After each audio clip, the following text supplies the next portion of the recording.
Ads లేకుండా latest episode చూడండి.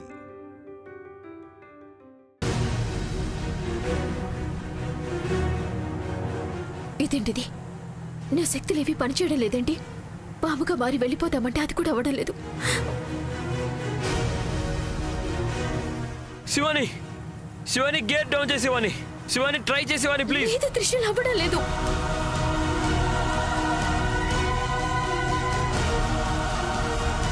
శివాని నీకేం కాదు శివాని, నేను ఉన్నాను కదా, నీకేం కాదు. గేట్ డౌన్ చేయి, క్లచ్ నొక్కు, క్లచ్ నొక్కు శివాని.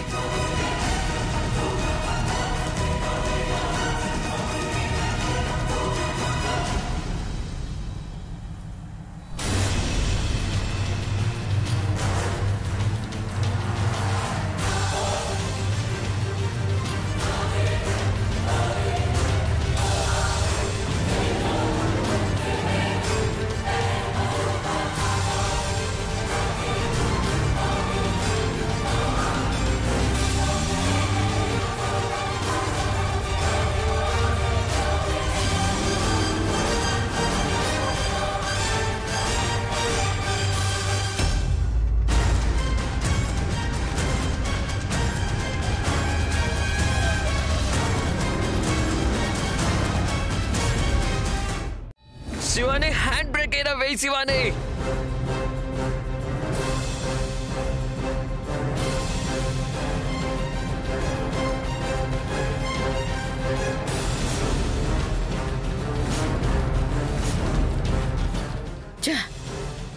ఆదిశేషుడు శివానిని కాపాడేశాడు.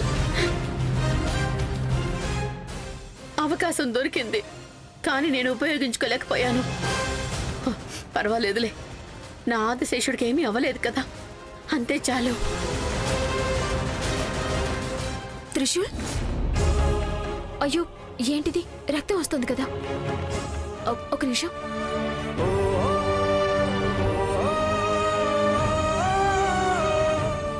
ఇది చేయలేవు.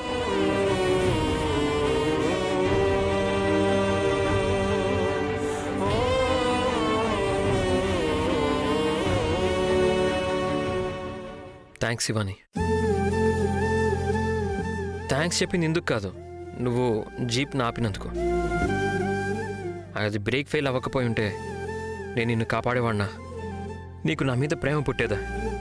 అంటే జీప్ పాడైంది మంచిదేనా?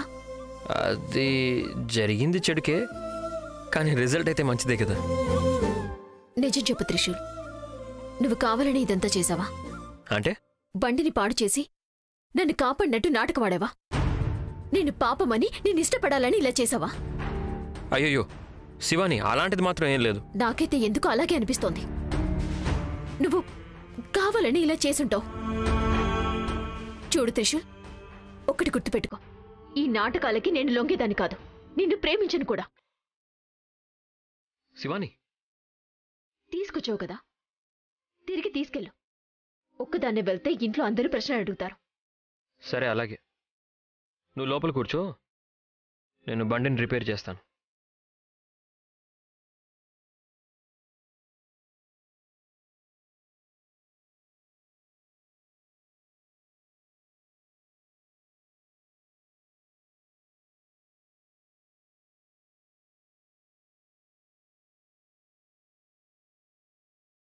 శివాని, బండి బాగైంది, పద వెళ్దాం.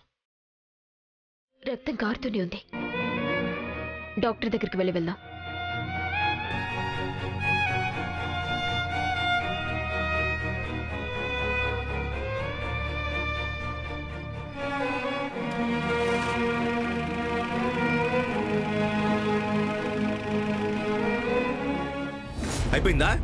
అయిపోయిందా వాడిని సేవ్ చేయడం?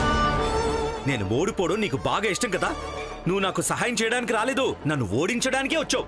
త్రివిక్రమ్, అర్థం చేసుకో, నా ఉద్దేశం వేరు. నువ్వు ఓడిపోవడం నాకేం ఇష్టం లేదు, నువ్వు గెలవాలి. కానీ త్రిశూల్ని నువ్వు చంపకూడదు. చంపకూడదంటే? కాదు, వాడి మీద ఎందుకంత జాలి? ఏం చేశాడేంటి నీకు? ఏమీ చేయలేదు. మరి వాణ్ణి చంపనివ్వకుండా ఎందుకు ఆపావు? ఇది మొదటిసారి కాదు, మాయాద్వీపానికి వాణ్ణి తీసుకెళ్ళావు, మళ్ళీ పంపించేశావు. వాణ్ణి ఏదో ఒకటి చేయాలనుకున్న ప్రతిసారి నువ్వు ఆపేస్తున్నావు. ఎందుకు? నీకు ఆ విషయాలన్నీ అనవసరం. ఎందుకు అనవసరం? నేను తెలుసుకోవాలి. నా లైఫ్ సీక్రెట్స్ అన్నీ నీకు చెప్పాను. నువ్వు అంతే. నువ్వు నాకన్నీ చెప్పాలి.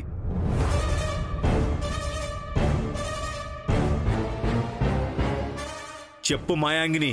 చూడు త్రివిక్రమ్, నేను త్రిశూల్ని చంపేస్తే శివానికి తన మీద కనికరం కలుగుతుందే కాని నీ మీద కాదు. శివాని నీ మీద ద్వేషం పెంచుకుంటుంది. అందుకే నువ్వు ఆ పని చేయకుండా నేను ఆపాను. ఈ కారణానికా? ఎందుకు? అనుమానమా? అనుమానమా? చూడు త్రివిక్రమ్, నువ్వింకొకసారి త్రిశూల్ని ఏమైనా ఇబ్బంది పెడితే ఈ మాయంగిని ఇంకొక రూపం చూడాల్సి వస్తుంది. అప్పుడు నీ నానమ్మ రుణం ఇంకేవి కూడా నాకు లెక్కలోకి రావు. గుర్తుపెట్టుకో. అలాగే. ఎవ్వరికి ఏం చేయాలనిపిస్తుందో అచ్చేసేయండి. మొత్తానికి అందరూ కలిసి నా జీవితాన్ని పాడు చేస్తున్నారు కదా, చెయ్యండి. త్రివిక్రమ్, నా మీద నీకు కోపం వచ్చుండొచ్చు, కానీ నీకు శివాని ఎలాగో నాకు త్రిశూల్ అలాగే. నీకు సహాయం ఎలా చేయాలో నాకు బాగా తెలుసు.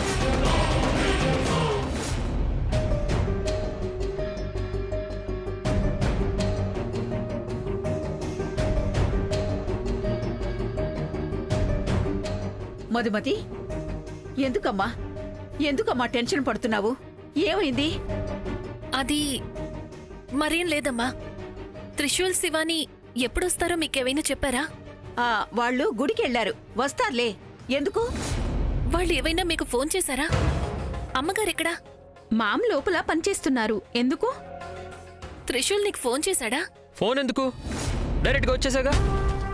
అయ్యో, ఏమైందిరా నీ చేతికి? ఆ దెబ్బేంటి? ఏమైందన్నయ్యా? ఏం లేదు, చిన్న దెబ్బ తగిలింది అంతే. అబద్ధాలు చెప్పకరా. మీ నాన్నేమో బండి బ్రేక్ పాడైందని చెప్పారు. నీకింకెక్కడ దెబ్బలు తగలలేదు కదా? అయ్యో లేదమ్మా, నేను గుడిలో కొబ్బరికాయ కొట్టానా, అదేమో అక్కడ కొంచెం ఎగిరి పెంకు గుచ్చుకుంది. కొబ్బరికాయ కొడితే దెబ్బ తగులుతుందా? తెలియలేదు.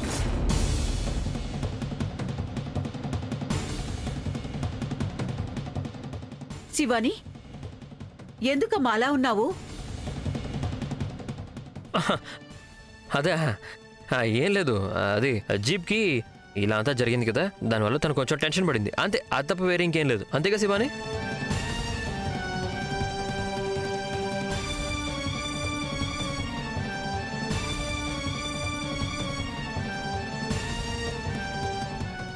అమ్మయ్యా, ఆ దేవుడు గొప్పోడు. చిన్నదాంతో అయిపోయింది. వెళ్ళు నాన్న, నువ్వు వెళ్ళి రెస్ట్ తీసుకో.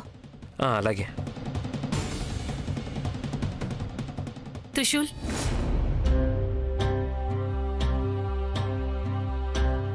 నేను నీతో కొంచెం మాట్లాడాలరా. చెప్పమ్మా. మీ సంసారం మొదలయ్యిందా? ఏం మాట్లాడుతున్నావమ్మా?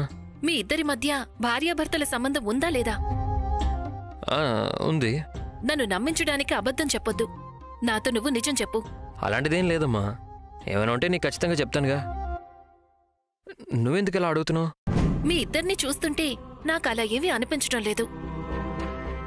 శివాని మొహంలో సంతోషం కూడా కనిపించడం లేదు. అలాంటిదేం లేదమ్మా, తను సంతోషంగానే ఉంది. మనసారా నవ్వడానికి, వేరే వాళ్ళు మనల్ని చూస్తున్నారు అని నవ్వడానికి చాలా వ్యత్యాసం ఉంటుందిరా. శివాని మొహంలో ఉన్నది రెండో రకమైన నవ్వు. హే, అలాంటిదేం లేదమ్మా, నువ్వు అనవసరంగా కన్ఫ్యూజ్ అవుతున్నావు అంతే.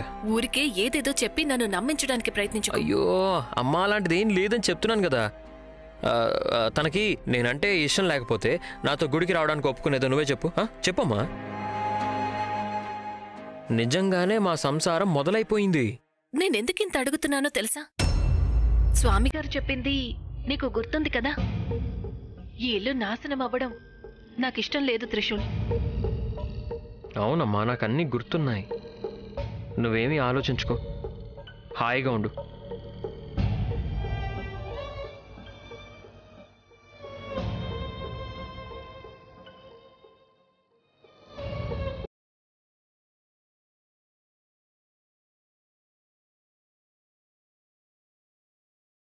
అమ్మా, నీకు అనిపించింది నిజమే అమ్మా. మా ఇద్దరి మధ్య ఎలాంటి సంసారం మొదలవలేదు. నీకు అబద్ధం చెప్పాల్సి వచ్చింది. నన్ను క్షమించమ్మా.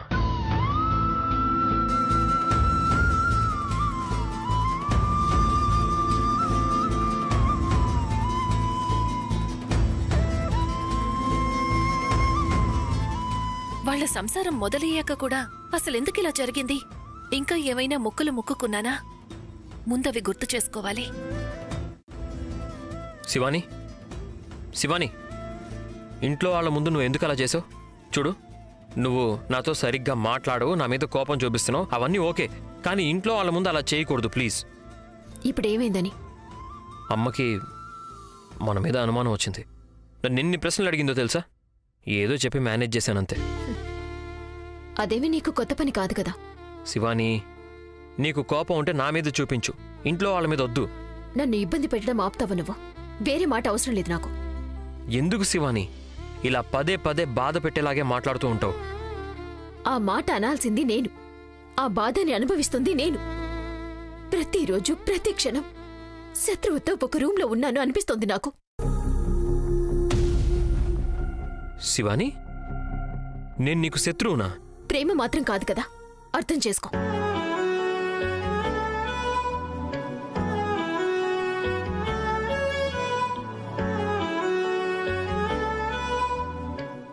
నేను ఏం పాపం చేశానో నాకు తెలీదు. ఆ దేవుడు నాకు ఇలాంటి పరిస్థితిని ఎందుకిచ్చాడు? నా జీవితం ఇలా అవుతుందని నేను అస్సలు అనుకోనేలేదు. కానీ అదే జరిగింది. నువ్వొచ్చి నా మెళ్ళో తాళి కట్టి నా ప్రశాంతతని అంతా పాడు చేశావు. ఒక్కోసారి ఎలా అనిపిస్తుందంటే నువ్వు నా జీవితంలోకి ఎందుకు వచ్చావా అని. నీతో నేను అసలు ఎందుకు స్నేహం చేశానా అనిపిస్తోంది. తప్పంతా నాదే. నువ్వు నన్ను ఇబ్బంది పెట్టినప్పుడు, నా వెంటపడి నన్ను విసిగించినప్పుడు పాపమతను అని నువ్వు చేసిందంతా సహించుకుంటూ ఉన్నాను. నువ్వు పిచ్చిగా ఇవన్నీ చేస్తున్నావు అనుకున్నాను. అదే నేను చేసిన తప్పు. స్నేహితుడు అన్నవాడు స్నేహాన్ని కోరుకుంటాడు అనుకున్నాను. కానీ నువ్వు దానికి ప్రేమ అనే పేరు పెట్టి నన్నే కోరుకున్నావు. లేదు శివాని, నేనెప్పుడు నిన్ను కోరుకోలేదు. నేను నీ ప్రేమని మాత్రమే కోరుకున్నాను. అది దక్కదు అని నీకు తెలీదా? ఎందుకింత మొండిగా ప్రవర్తిస్తున్నావు? ఎందుకు నా ప్రాణాల్ని తీస్తున్నావు? లేదు శివాని, నువ్వు దక్కవు అని తెలిసిన వెంటనే నేను నిన్ను వదిలేశాను. ఇది నా జీవితం యొక్క ముఖ్యమైన ప్రశ్న. ఇది చావు బతుకుల మధ్య పోరాటం కాదు త్రిశూల్, ఇది జీవిత పోరాటం. నీకు పెళ్ళన్నది పిల్లలాట అయ్యుండొచ్చు, కాని నాకు కాదు. నా స్థానంలో ఉండి ఆలోచిస్తే నీకది అర్థమవుతుంది.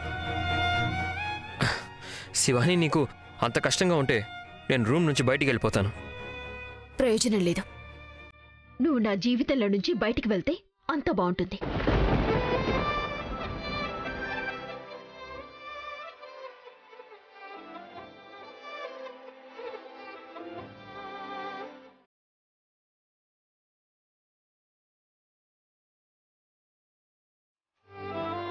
శివాని, దయచేసి త్రిశూల్, కొంచెం సేపు నువ్వు నన్ను ఒంటరిగా వదిలిపెట్టి వెళ్ళిపో.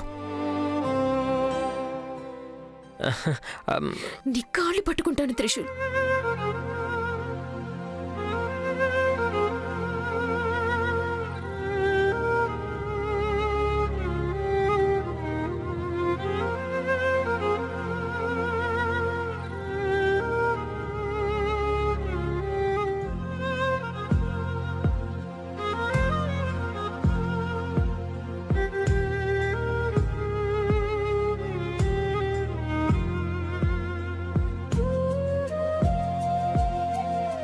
ప్రేమ మాత్రం లేదు, అర్థం చేసుకో.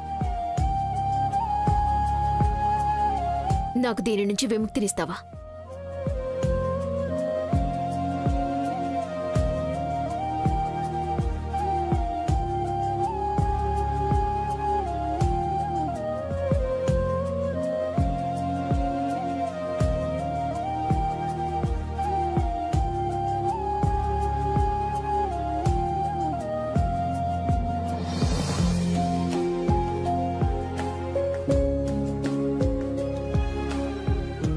శివాని, నేను నీకు ప్రతిసారి నా ప్రేమను అర్థం చేయడానికి ప్రయత్నం చేశాను. నువ్వేదో ఒకటి మాట్లాడి నా మనసుని బాధ పెడుతూనే ఉంటావు. అందుకే ఈసారి నేను నీతో ఏమీ మాట్లాడను. నా మనసులో ఏముంది, నేను ఇంకా ఏం చెప్పాలనుకున్నాను ప్రతి ఒక్కటి ఈ పేపర్ మీద రాస్తాను. దీన్ని చదివాకైనా నీకు నిజమైన ప్రేమ అంటే ఏంటో తెలిస్తే బాగుండు. శివాని, బామ్మ, చేయి చూపించు. చెయ్య. ఎందుకు? చూపించమంటున్నాను కదా. చేతికి కంకణం కట్టుకోమని ఇచ్చాను కదా. కంకణం ఎక్కడా?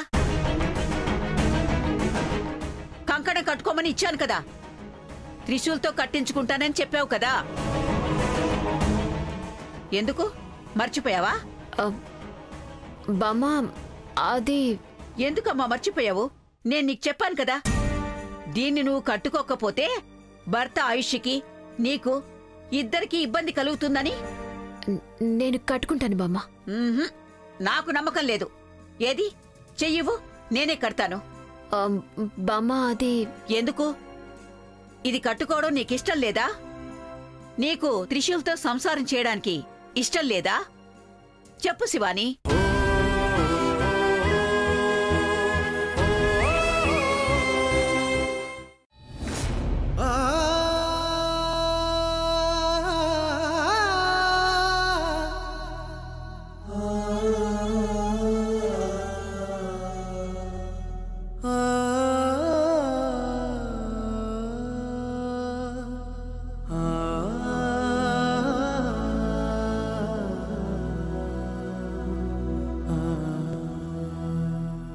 శివాని, నేను ప్రతిసారి నీకు నా ప్రేమని చెప్పాలి అని అనుకున్నాను.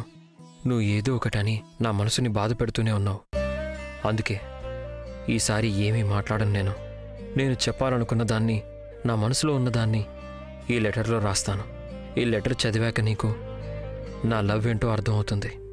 ప్రియమైన శివాని, నిన్ను మొదటిసారి చూసినప్పుడే నీ మీద ప్రేమ పుట్టింది. నీతో మాట్లాడాలనే అయ్యగారు నిన్ను కనిపెడుతూ ఉండమని నాకు చెప్తే నేను ఆ సాకుతో నీ ఇంటికి వచ్చేవాడిని. నువ్వు కూడా నాతో సంతోషంగా మాట్లాడావు. ప్రేమ ఉన్నట్టే అనిపించింది. నాకు చాలాసార్లు మన ఇద్దరి మధ్య చెప్పుకోలేని ప్రేమ ఉన్నట్టు అనిపిస్తూ ఉండేది. కానీ నేనే దాన్ని ముందే చెప్తే బాగుండేదేమో అనుకున్నాను. నువ్వెక్కడ కోపగించుకుంటావో అని ఆగిపోయాను. బాధపడ్డాను. తర్వాత ఏం జరిగిందో నీకే తెలుసు. ఇష్టం లేదు అని నాకు ఆ రోజే తెలుసు. కానీ నేను నీకు తాళి కట్టిన ఉద్దేశం ఈరోజో రేపో నువ్వు అర్థం చేసుకుంటావులే అనుకున్నాను. కానీ అదంతా వేస్ట్ అనిపిస్తోంది నాకు. నేను ఎలాంటి ఆశలు పెట్టుకున్నా అవన్నీ కేవలం నిరాశలే అవుతాయి తప్ప నిజం మాత్రం ఎప్పటికీ అవ్వదు. శివాని, నీ దగ్గర 3 రోజుల సమయం అడిగాను. ఆ సమయంలో నీ మనసుని మార్చుకోవచ్చు అని నేను నమ్మకం ఉంచుకున్నాను. ఇంకా మిగిలింది ఒకటే రోజు, అది రేపు. రేపు కూడా గడిస్తే నేను ఛాలెంజ్లో ఓడిపోయినట్టే, నువ్వు గెలిచినట్టే. త్రిశూల్ మనసుని గెలిచావు నువ్వు. వాడితో సంసారం చేయడానికి ఇష్టం లేదని ఎందుకంటున్నావు నువ్వు? శివాని, ఈ బామ్మ ఇలా అంటుందేంటి అని ఆలోచిస్తున్నావా? మరి నువ్వు కంకణం కట్టుకోకపోతే నేను బాధపడ్నా? అందుకే నీకు తెలిసేటట్టు నేను అలా అన్నాను. చెయ్యివ్వు. కాదు బామ్మ, నేనే తర్వాత. ఎందుకమ్మా? తర్వాత నువ్వు మర్చిపోతావు. అందుకే నేనే కట్టి వెళ్తాను. చెయ్యివ్వు.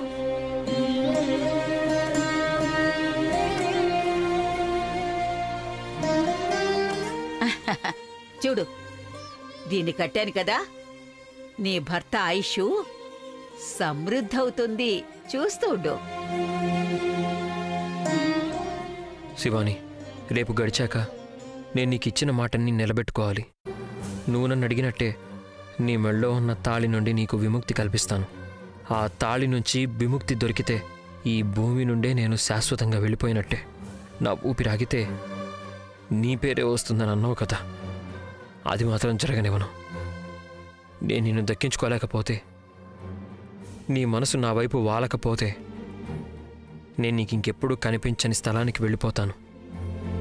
కానీ ఒకటి మాత్రం నిజం, నా చివరి శ్వాస ఉన్నంత వరకు నేను నిన్నే ప్రేమిస్తూ ఉంటాను శివాని.